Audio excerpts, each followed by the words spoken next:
Welcome to H2K Infosys. H2K Infosys is a e-verify business based in Atlanta, Georgia, United States. We provide 100% job-oriented, instructor-led, face-to-face, true live online software training programs. It also includes access to Cloud Test Lab with software tools. We provide live project for you to work on. We also provide assistance with mock interviews, resume preparation and review, and job placement assistance. H2K Infosys is trusted by so many students across the world. H2K Infosys provides world-class services in IT training with real-time project work for corporates and individuals, special IT training for MS students in the United States, software design, development, QA manual and automation, performance testing and maintenance, IT staff augmentation, job placement assistance, and tech support.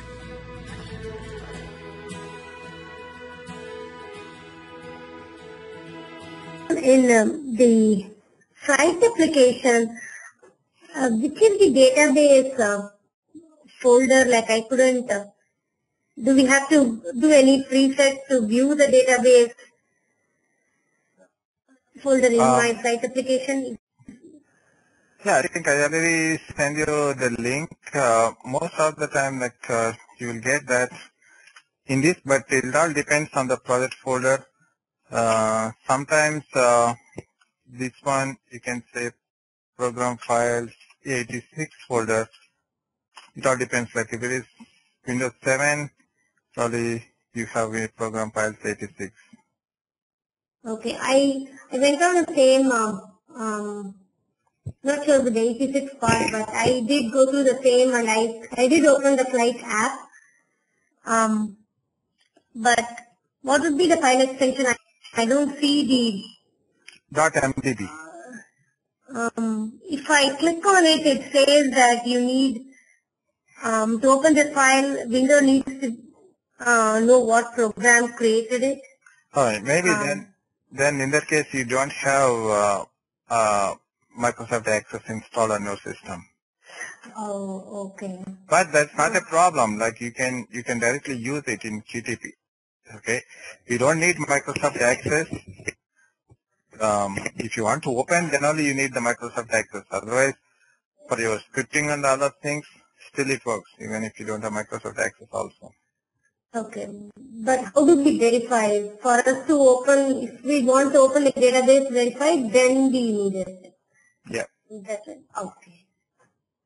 Okay, thanks. I'll try that, and yeah, the program is okay, but I couldn't open it. Okay, I'll. Is it a pre-installed access or can I download it? No, I think it's a part of your Microsoft Office license. Oh, okay. This is my work computer anyway, so I'll try it with you. You have Microsoft Office installed? Yeah, I do. Probably that time, like you didn't select Microsoft Access. Like what you can do is, if you have license for Microsoft Office, you can uninstall or you can repair it. Okay.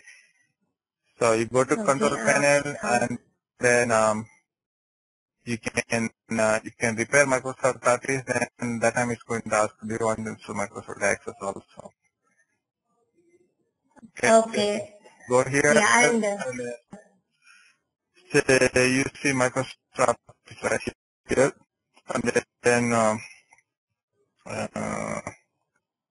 yeah, so Microsoft Office, and then right click and say repair. Okay. Okay. Then that time you should be able to install Microsoft Access also. Okay.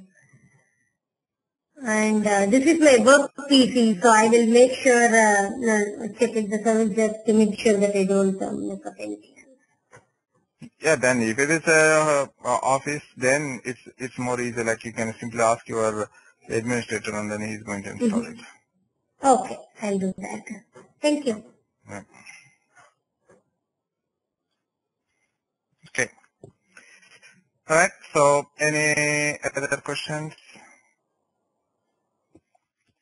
Okay, so today we are going to look at the XML checkpoint, like what is XML checkpoints and why it is useful in real-time projects, particularly when you do this web services testing. So that's where most like these XML checkpoints are very useful. And nowadays there is a lot of demand to test these web services also, right? So that way just we are going to look at how you can test the web services using QTP, and that time we are going to look at how we are going to use this XML checkpoint. So when we look at the web services, mainly it's going to use the response XML and the request XML, right? Request and the response XML. Request XML is nothing but you're going to provide input data. Okay, it's basically like you're going to provide input data to web service. Okay, so request XML is whatever the data, this is nothing but input or the test data to the web services. And then response XML is what is the result from the web services. Okay, so this is the output or the result from web service.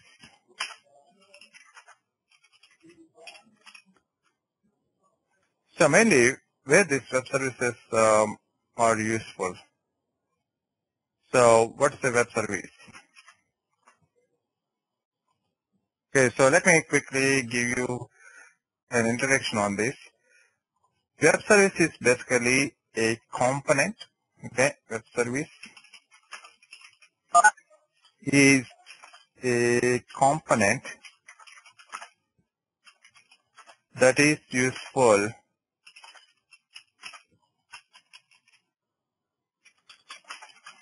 to develop web applications. So mainly these are the different components or that are useful to develop the web applications. Say for example, what is these components and how these web services are developed and how they are going to use the web applications. So let's take an example, right? Say mortgage calculator. Mortgage calculator, right? If you look at this itself is a web service component. Okay. So there are different web services components. Mortgage calculators or temperature conversions or the currency conversions. What are the things? Right? Say credit card processing. What other stuff, right? So credit or debit card processing. These are all like you can take it as the web services components. Say for example, we are talking about here say mortgage calculator. Okay, so let's take that example.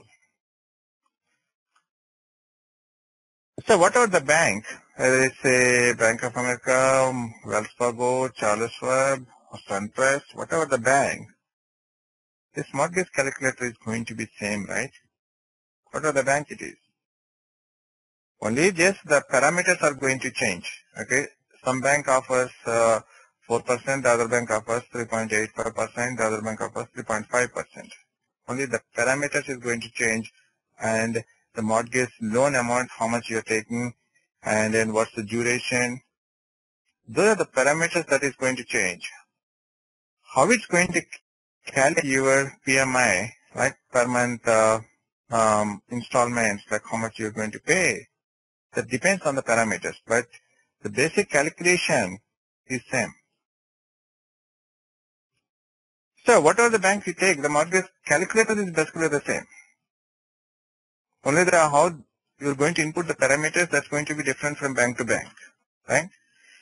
So whenever they develop the web applications, right, and you have say you go to bankofamerica.com, you have a mortgage section.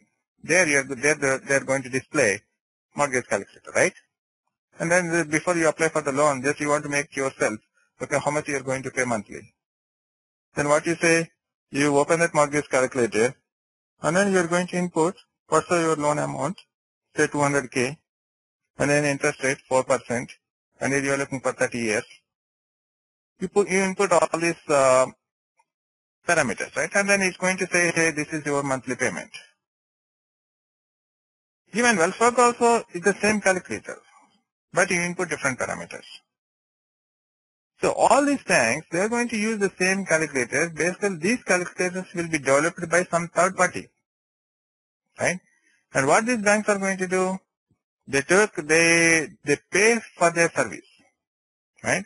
Some third party company or some third party people, they are going to develop these calculators and they sell their service to these banks. And these banks, when they develop the websites, they are going to simply use their service and they are going to use their calculators in their websites. So that's how it works, right? Even if you look at the credit card or debit card processing, say you go to bestbuy.com and then you bought a laptop online. Then what you are going to do in the last page, like you have to do your payment, right?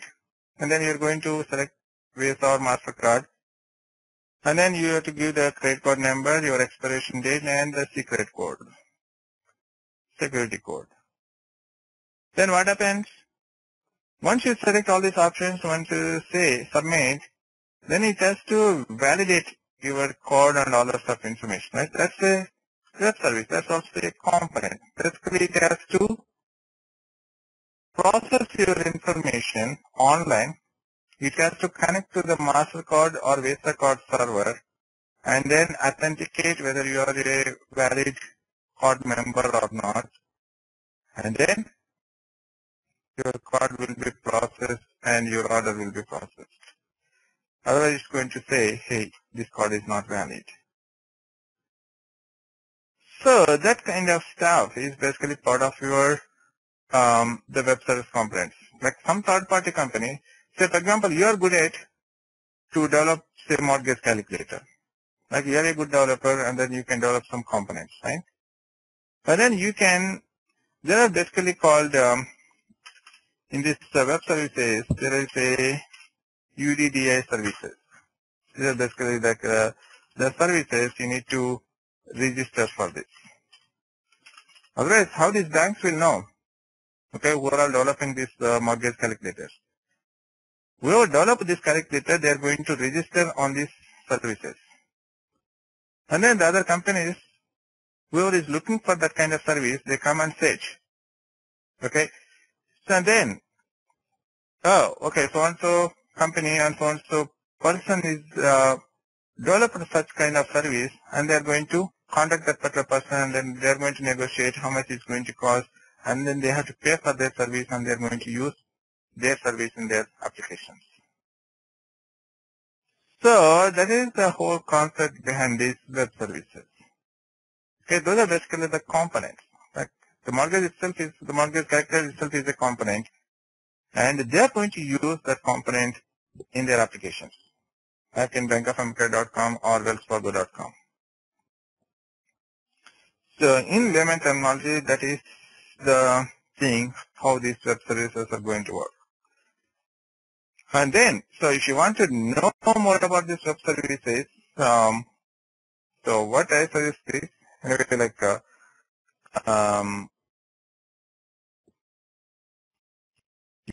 you get a session on these web services.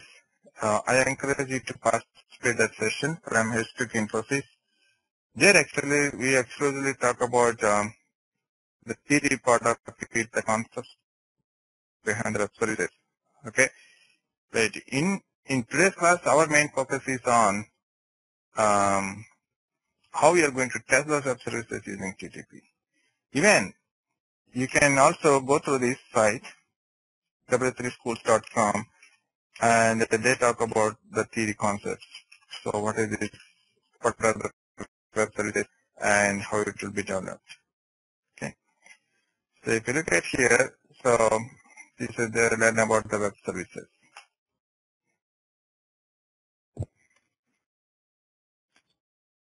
Okay. So you just go through this tutorial, and that's why I encourage you to attend the session.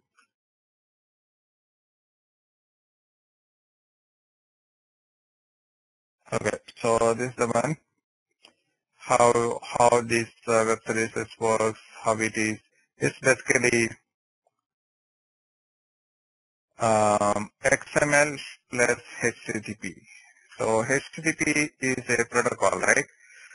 So then XML is the technology that we are going to use, where we are going to provide all our request and the response XMLs to the web services. So this together is called a platform for the web services. So basically, like when you look at the web services, how it works is when the testing concerns, you are going to get the WSDLs. They are nothing but the links, the URLs of the web service. So you are going to get the WSDL. So even they are going to talk about web service description language, WSDL. So you are going to get, so UDDI is Universal Description, Discovery and Integration. Okay. SOAP is basically a protocol. Okay. SYAP. So these are the three different technologies. These are basically different components in web services. Okay. UDI is services where you need to register your web service, and then WSDL is the URL, the web service URL, and SOAP is the protocol. Okay. So what are the web services? These are basically like application components. So that can be used to develop these web applications. Okay. And the next chapter, they're going to talk a little bit an example of the web service, how it looks like, how it works.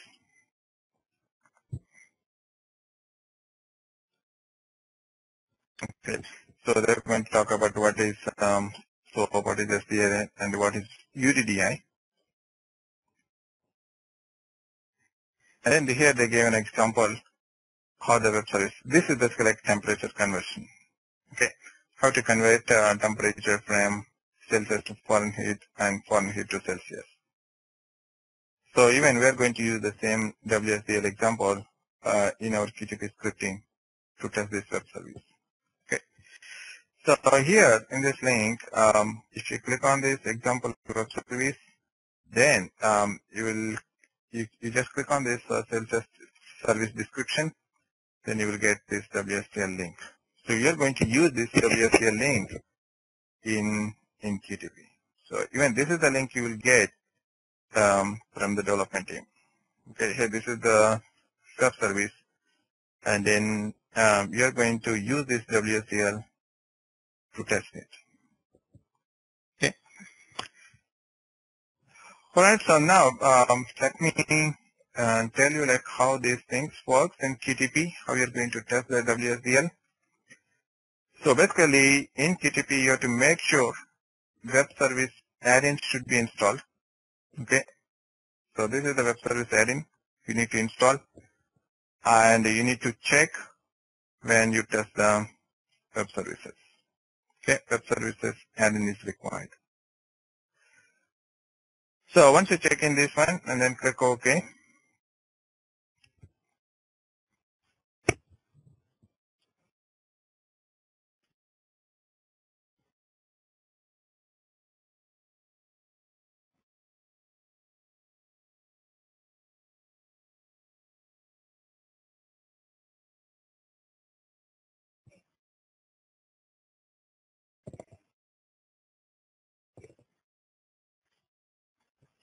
Okay, so let us start.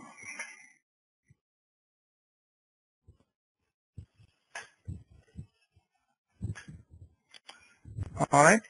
Now, before, okay, let me copy that URL.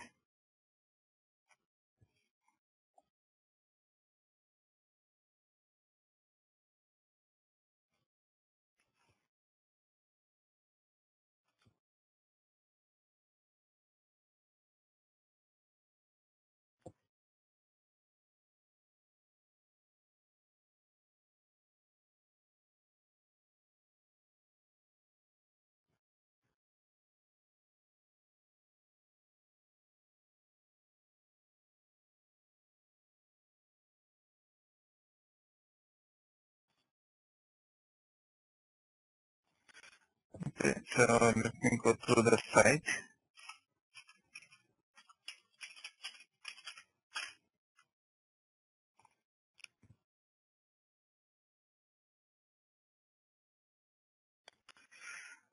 Okay, and web services.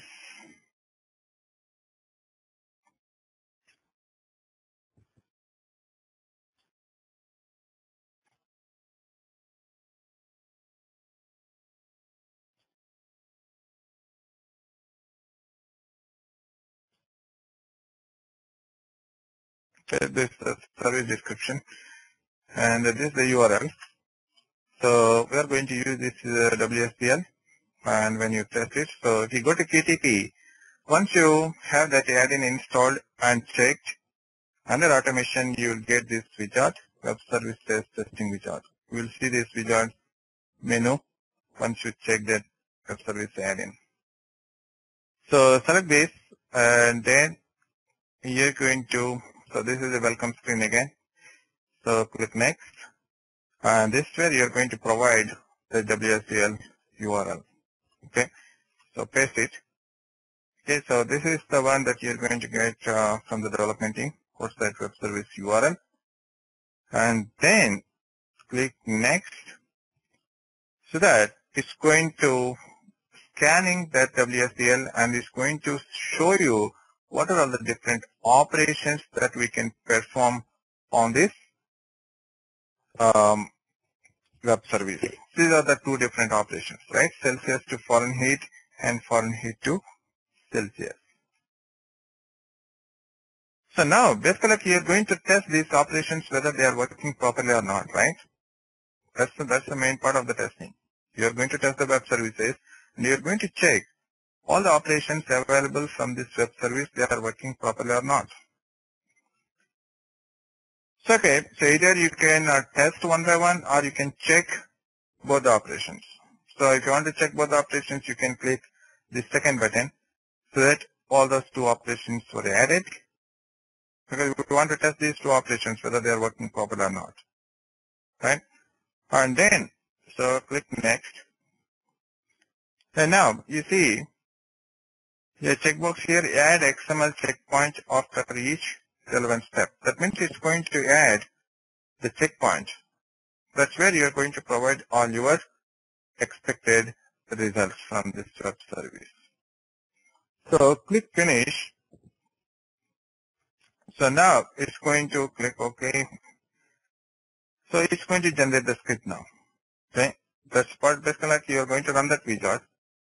And then it generates the script. And here you're going to provide now your input data. Okay. You have to provide the input data here. Because these are the two operations, right? So one is, so this one is Celsius to Fahrenheit and this one Fahrenheit to Celsius. So this is a method, basically, you see, web service temperature conversion service.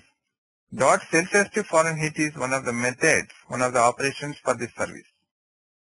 So this particular operation is having one argument. So here you need to pass, you can remove this, and now you're going to say what is the temperature you want to convert. Say for example, I want to convert 40 degrees Celsius, because it's a Celsius to Fahrenheit, right? So you're going to say, I want to convert 40 degrees Celsius. Similarly here, this is Fahrenheit to Celsius, right? And, okay. So this is a Celsius to foreign heat, and what's the corresponding foreign heat you are expecting. Okay, once this conversion is done, what is that foreign heat you are expecting? What is your expected result? That you are going to mention here in this object repository, and that's where you see the checkpoint. Okay, you see there are two checkpoints that is created: Celsius to foreign heat, and then if you look at here, this is just like XML file, and that has different nodes. Okay, so if you expand this, so this is like the XML file that has different nodes. And now here you are going to say what is that you are expecting. Because in the script you mentioned for 40 degrees Celsius to be converted, right? What is that equivalent foreign heat you are expecting? That you can mention in this checkpoint. What is that equivalent temperature? Anybody knows? Anyway, let's Google it.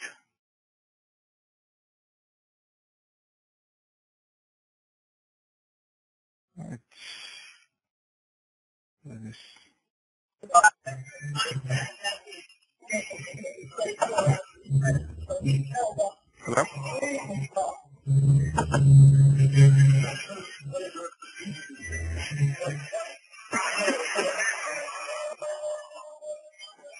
Who is that? Is it 2012? What is that formula?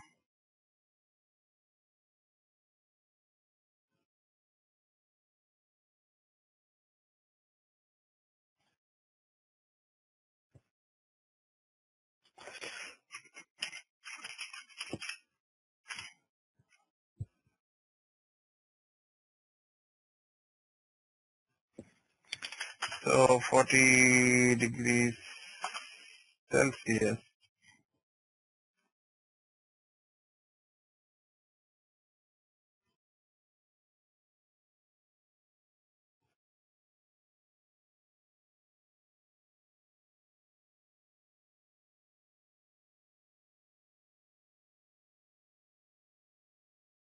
Anyway, let's do this. Okay, I'm going to put 40 degrees. Then it is 104. Okay. Okay. So 40 degrees Celsius, and I'm expecting this should be, right, I'm going to enter here 104 Fahrenheit and then click OK. So that this is the checkpoint you are expecting. Celsius to Fahrenheit, the value should be 104. And then this is one checkpoint, right? And the next one is Fahrenheit to Celsius. Okay, now here I want to do, what is that value? 104. Okay, let's do convert 104 Fahrenheit. Oops. And then, so the checkpoint, we are going to mention it should be Fahrenheit to Celsius. Go and expand this XML file again, XML nodes. And then here you're going to put, this should be 40, right? Alright. So I set two checkpoints. So this is 104 and this one is 40. Now let's try to run this test. Okay, so click on this one.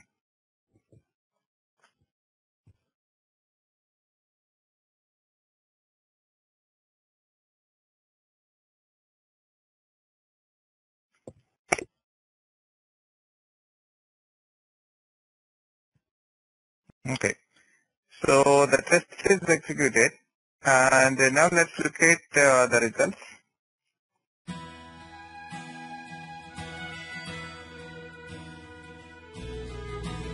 So many of our students have given testimonials on how our training programs are. You will find them on kudzu.com and on our website h2kinfosys.com. On our website h2kinfosys.com, you will also find more detailed information on who we are, the courses that we offer, what each course covers. Also, if you're interested in a demo program, please register on our homepage on the left-hand side. Just give us more information about yourself and we will send you a link for a demo class. The demo class is absolutely free. Experience our commitment by just attending an orientation workshop at no cost. Our team of faculty and advisors are here to guide you with the right information.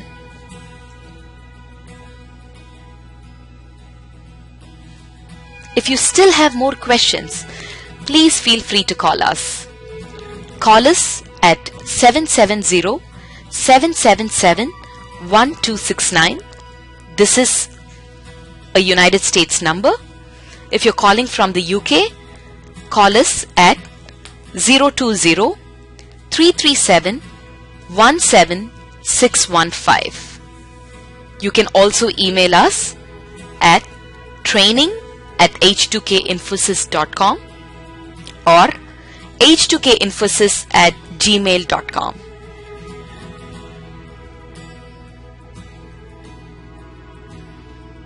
Thank you for watching our videos. We wish you a great career in information technology.